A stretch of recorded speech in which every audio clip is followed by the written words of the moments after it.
Los ángeles en el tiempo del Éxodo. El nacimiento de Moisés. Con el correr del tiempo, el gran hombre a quien Egipto debía tanto, José, y la generación bendecida por su obra, descendieron al sepulcro. Entretanto, se levantó sobre Egipto un nuevo rey que no conocía a José, y dijo a su pueblo: He aquí, el pueblo de los hijos de Israel es mayor y más fuerte que nosotros. Éxodo 1, verso 8 hasta el 9. Se ordenó que dieran muerte a los niños varones hebreos en el momento de nacer. Satanás fue el instigador de este plan. Sabía que entre los israelitas había de levantarse un libertador, y al inducir al rey a destruir a los niños varones, esperaba derrotar el propósito divino. Mientras este decreto estaba en vigencia, les nació un hijo a Amrán y Jocabed. La madre logró ocultar al niño durante 3 meses. Entonces, viendo que ya no podía esconderlo con seguridad, preparó una arquilla de juncos, la impermeabilizó con pez y betún, y colocando al niño en ella, la depositó en un carrizal a la orilla del río.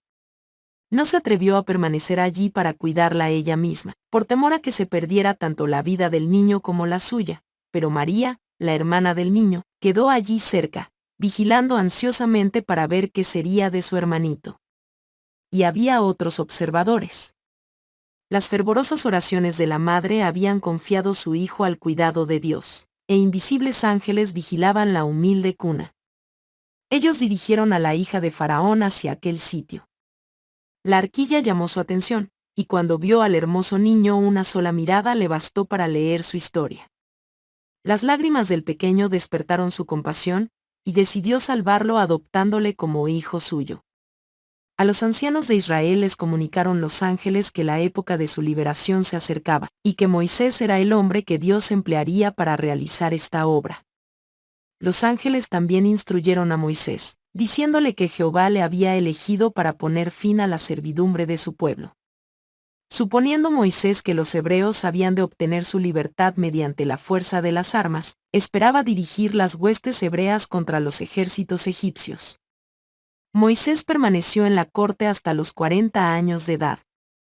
Un día, en una de sus visitas, al ver que un egipcio golpeaba a un israelita, se arrojó sobre aquél y le dio muerte, y sepultó inmediatamente el cuerpo en la arena. Moisés huyó hacia Arabia. Después de un tiempo, Moisés se casó con una de las hijas de Yetro, y allí, al servicio de su suegro como pastor de ovejas, permaneció por espacio de 40 años. Moisés en Madián. Si se hubieran abierto sus ojos, Moisés hubiese visto a los mensajeros de Dios, puros y santos ángeles, cuidándolo amorosamente y derramando su luz alrededor de él.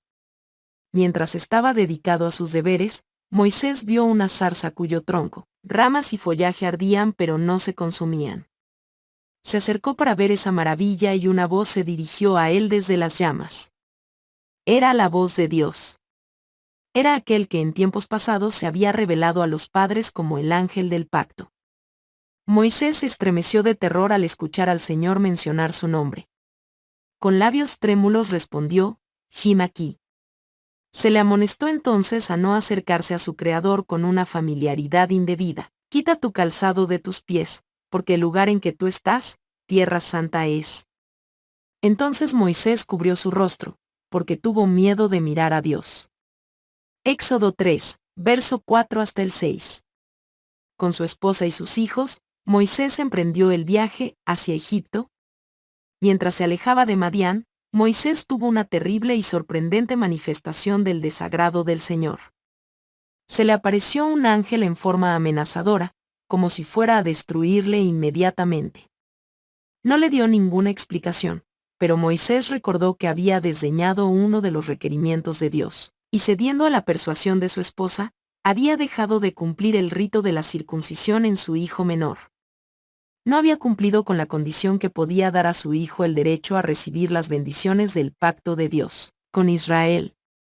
Séfora, temiendo que su esposo fuese muerto, realizó ella misma el rito, y entonces el ángel permitió a Moisés continuar la marcha.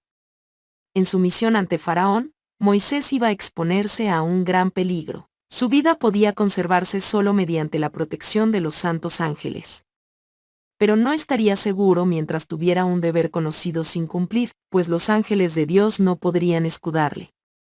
Habiendo recibido instrucciones de los ángeles, Aarón salió a recibir a su hermano, de quien había estado tanto tiempo separado.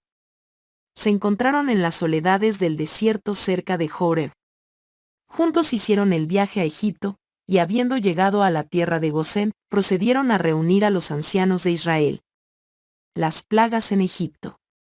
Moisés y Aarón fueron los representantes de Dios para enfrentar a un rey atrevido y desafiante, y a sacerdotes impenitentes y rebeldes que se habían aliado con los ángeles malignos. Faraón y los grandes hombres de Egipto no ignoraban acerca del sabio gobierno de Dios. Una gran luz había estado brillando a través de las edades, señalando al verdadero Dios, a su justo gobierno, y a los reclamos de su ley. José y los hijos de Israel habían traído el conocimiento de Dios a Egipto. Aún en los tiempos de la esclavitud, no todos habían sido considerados como esclavos. Algunos israelitas habían ocupado importantes cargos y habían testificado acerca de Dios. Satanás sabía muy bien que Moisés había sido elegido por Dios para quebrantar el yugo de esclavitud sobre los hijos de Israel. Consultó con sus ángeles para decidir cómo obrar a fin de cumplir un doble propósito. Primero, intentar destruir la influencia que Dios quería ejercer mediante Moisés, falsificando e imitando las señales y prodigios producidos por Dios. Segundo, intentar usar a los magos y adivinos para crear, con sus magias, una influencia que persistiese a través de las edades y destruyera la que Cristo pudiese tener cuando viniera al mundo y realizara sus poderosos milagros. Moisés y Aarón entraron en los señoriales salones del rey de Egipto. Allí, ante el monarca del reino más poderoso de aquel entonces, estaban de pie los dos representantes de la raza esclavizada, con el objeto de repetir el mandato de Dios que requería que Israel fuese librado. El rey exigió un milagro, como evidencia de su divina comisión. Aarón tomó la vara y la arrojó al suelo ante Faraón. Ella se convirtió en serpiente. El monarca hizo llamar a sus sabios y hechiceros, y echó cada uno su vara, las cuales se volvieron culebras. Mas la vara de Aarón devoró las varas de ellos. Éxodo 7, verso 11 hasta el 12. Los magos no convirtieron sus varas en verdaderas serpientes, ayudados por el gran engañador, produjeron esa apariencia mediante la magia. Estaba más allá del poder de Satanás cambiar las varas en serpientes vivas. El príncipe del mal, aunque posee toda la sabiduría y el poder de un ángel caído, no puede crear o dar vida. Esta prerrogativa pertenece solo a Dios. Pero Satanás hizo todo lo que estaba a su alcance. Produjo una falsificación. Para la vista humana las varas se convirtieron en serpientes. Nada había en su apariencia que las distinguiese de la serpiente producida por Moisés. Aunque el Señor hizo que la serpiente verdadera se tragara a las falsas, Faraón no lo consideró como obra del poder de Dios, sino como resultado de una magia superior a la de sus siervos. Faraón deseaba justificar la terquedad que manifestaba al resistirse al divino mandato, y buscó algún pretexto para menospreciar los milagros que Dios había hecho por medio de Moisés. Satanás le dio exactamente lo que quería. Mediante la obra que realizó por intermedio de los magos, hizo aparecer ante los egipcios a Moisés y a Aarón como simples magos y hechiceros, y dio así a entender que su demanda no merecía el respeto debido al mensaje de un ser superior. En esta forma la falsificación satánica logró su propósito. Envalentonó a los egipcios en su rebelión y provocó el endurecimiento del corazón de Faraón contra la convicción del Espíritu Santo. Satanás también esperaba turbar la fe de Moisés y de Aarón en el origen divino de su misión. Cuando se hicieron los milagros delante del rey, Satanás estuvo presente para contrarrestar la influencia que podrían ejercer, e impedir que Faraón reconociera la soberanía de Dios y que obedeciera su mandato. Satanás obró hasta el límite de su poder para falsificar la obra de Dios y resistir la voluntad divina. Lo único que obtuvo fue preparar el camino para mayores manifestaciones del poder y de la gloria del Señor, y hacer aún más evidente la existencia y soberanía del Dios verdadero y viviente, tanto ante los israelitas como ante todo el pueblo egipcio. La tormenta, la séptima plaga, llegó a la mañana como se había predicho. Truenos y granizo, y fuego mezclado con el granizo, destruyeron árboles y plantas, y golpearon hombres y bestias. Hasta entonces, ninguna vida había sido tocada entre los egipcios. Pero ahora, la muerte y la desolación mostraban la huella del ángel destructor. Solamente la tierra de Gosén fue protegida.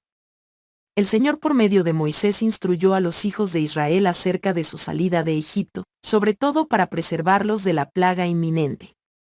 Cada familia, sola o reunida con otra, había de matar un cordero o un cabrito, sin defecto, y con un hisopo había de tomar la sangre y ponerla en los dos postes y en el dintel de las casas en que lo han de comer. Éxodo 12, verso 7, para que el ángel destructor que pasaría a medianoche no entrase a aquella morada. El Señor declaró: yo pasaré aquella noche por la tierra de Egipto, y heriré a todo primogénito en la tierra de Egipto, así de los hombres como de las bestias, y ejecutaré mis juicios en todos los dioses de Egipto. Y la sangre os será por señal en las casas donde vosotros estéis, y veré la sangre y pasaré de vosotros, y no habrá en vosotros plaga de mortandad cuando hiera la tierra de Egipto. Éxodo 12, verso 12 hasta el 13. Los hijos de Israel habían seguido las órdenes dadas por Dios, y cuando el ángel de la muerte pasó por las casas de los egipcios, ellos ya estaban listos para iniciar su viaje. Cerca de medianoche, en cada casa egipcia sus moradores fueron despertados de su sueño por el clamor y el dolor. Temieron que todos habrían de morir. Recordaron el clamor y el lamento proveniente de las casas de los hebreos, resultado del decreto inhumano de un cruel rey que había mandado matar a todos los niños varones tan pronto como nacieran. Los egipcios no podían ver al ángel vengador que entraba en cada casa con su carga de muerte, pero sabían que era el Dios de los hebreos quien provocaba el mismo sufrimiento que ellos había producido entre los israelitas. Cristo, el dirigente invisible de Israel.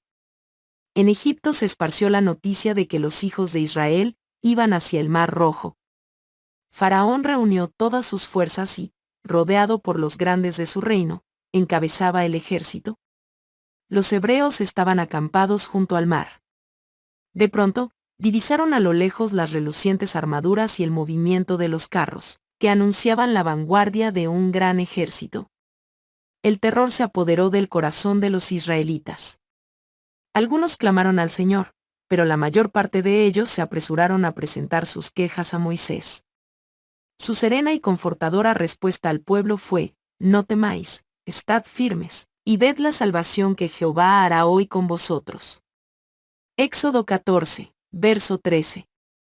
Habían seguido a la maravillosa columna de nube como a la señal de Dios que les ordenaba avanzar, pero ahora se preguntaban unos a otros si esa columna no presagiaría alguna calamidad, porque no los había dirigido al lado equivocado de la montaña, hacia un desfiladero insalvable.